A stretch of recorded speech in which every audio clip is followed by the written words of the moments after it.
So in this problem, we're looking at an example from Learning Target 5, which is basically evaluating sigma notation. So the first thing to notice about this is that it is an arithmetic, so it's an arithmetic sum evaluated or presented in sigma notation. So we know this because the formula of the sequence lacks an exponential value, which is usually what defines the geometric sequence. So when we read sigma notation, you learn that the bottom area it tells you the location of the starting term,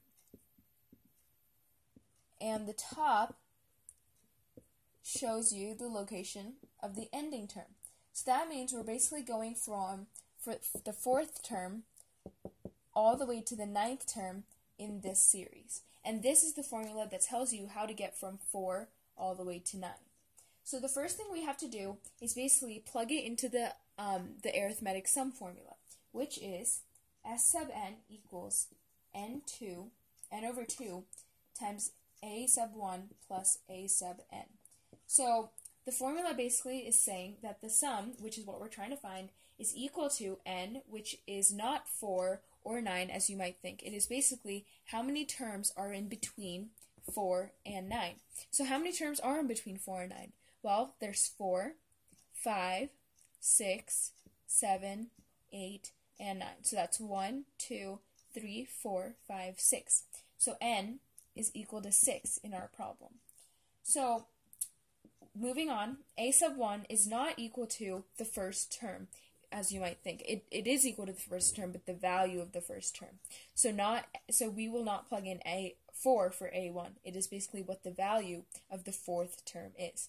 So we can figure that out by basically plugging it into the formula that we saw earlier. So 4 times n, which is 4, minus 3 is equal to 13. And so that's a1 plus a sub n. So n is the last term that we're ending with, so which is 9. So we plug in 9 for where 4 was. So 4 times 9 minus 3 is equal to 33. So we basically have all of our information, so we're going to plug it into our arithmetic sum formula. So S sub n equals n, which we decided was 6 because there's 6 terms in between 4 and 9, all over the value of our first term, which is 4, so which is basically 13, plus the value of our last term, which is 33. So when we find this, we basically get